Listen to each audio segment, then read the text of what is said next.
جاتے ہیں کہ وہی جگہ ہے کہ جس کے بارے میں پیشن گوئی ہو چکی ہے۔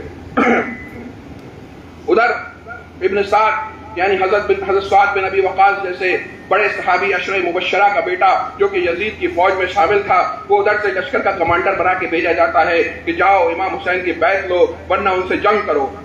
پہلے وہ اس سے پیچھے بھاگتا ہے کیونکہ ظاہر سی بات ہے اسے امام حسین کی شرم آ رہی ہوتی ہے، اسے معلوم ہوتا ہے کہ یہ حق کے نمائندے ہیں، میں باطل کا نمائندہ ہوں۔ لیکن جب ابن زیاد کہتا ہے کہ اگر تو ایسا نہ کرے گا تو تجھے رے کی حکومت نہ دی جائے گی، اس سے ہاتھ دھولے، تو یہ دیکھیے لالچ کہ ایمان پہ لالچ کس طریقے سے سبقت لے گیا، کس طریقے سے یہ لالچ، یہ حکومت کی لالچ، یہ دولت کی لالچ، یہ پاور کی لالچ، یہ لالچ۔ اسی لیے اللہ سے دعا کرنی چاہیے کہ اللہ تعالیٰ ہمارے بچوں کو بھی عاشق اہل بیت رکھے، ہمارے بچوں کو بھی عاشق مصطفیٰ رکھے، اور ہمیں اپنے بچوں کو یہ درس دینا چاہیے کہ اس کی قسمت تھی جو اس کو امام حسین کے سامنے ہو گیا۔ اب امام حسین ہیں، ان کا پورا خاندان ہے، مستورات ہیں، خیمے لگا دیے گئے ہیں، فوج نے نہر فرات اور ان کے بیچ میں فوج آ گئی ہے، پانی بند کر دیا گیا ہے۔ ایسے میں صرف ایک مطالبہ ہے امام حسین سے کہ یزید کی بیعت کو قبول کر لیں۔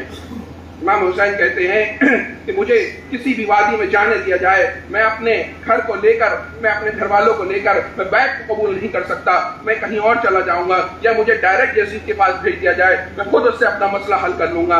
لیکن ابن زیاد جو یزید کا گورنر ہے وہ ان کو ایسا کرنے نہیں دیتا ہے، کیونکہ وہ جانتے ہیں کہ اگر یہ امام حسین یہاں سے چلے گئے تو ان کے پیچھے کتنا بڑا کاروان اسلام ہو سکتا ہے۔ بس ان کا ایک ہی مقصد ہے کہ اس وقت حق کے سب سے بڑے نمائندے کی ہمیں بیعت لے لی جائے اور ہم اپنی ظالم و جابر حکومت پر مہر حق لگا لیں۔ لیکن ایسا کبھی ہو نہیں سکتا تھا۔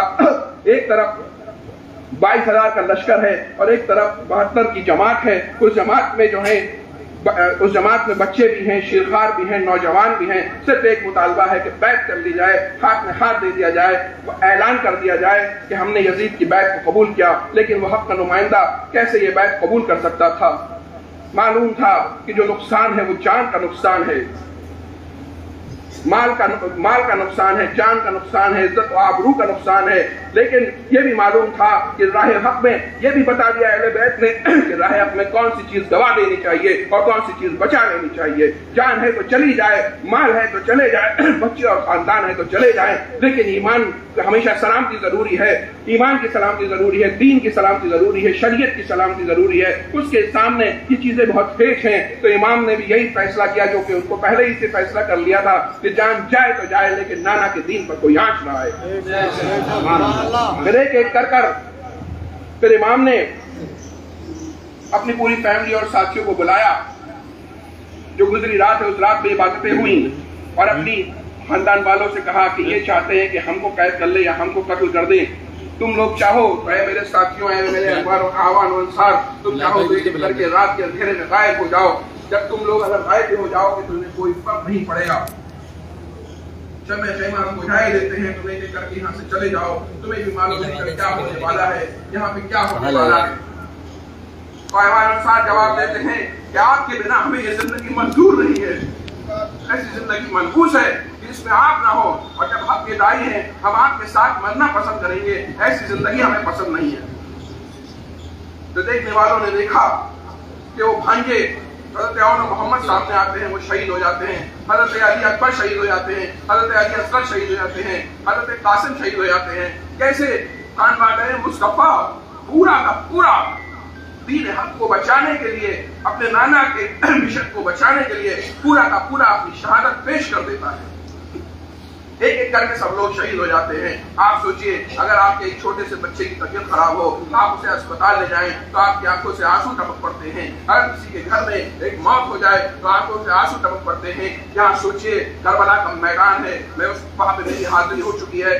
کربلا کا میدان ہے، ایک ریگستانی میدان ہے جہاں پہ گرم لو کے تپیڑے چل رہے ہوں، سورج اپنی گرمی پھیلا رہا ہو، وہاں پر سامنے جو ہے اغیار ہوں، ظالم ہوں، ان کی فوجیں ہوں، اور آپ چند اس میں اور ایک ایک کر کے آپ کے سامنے آپ کے رشتہ دار، آپ کے دوست، آپ کے غلام، آپ کے بھائی، آپ کے بھانجے ایک ایک کر کے شہید ہوتے چلے جائیں۔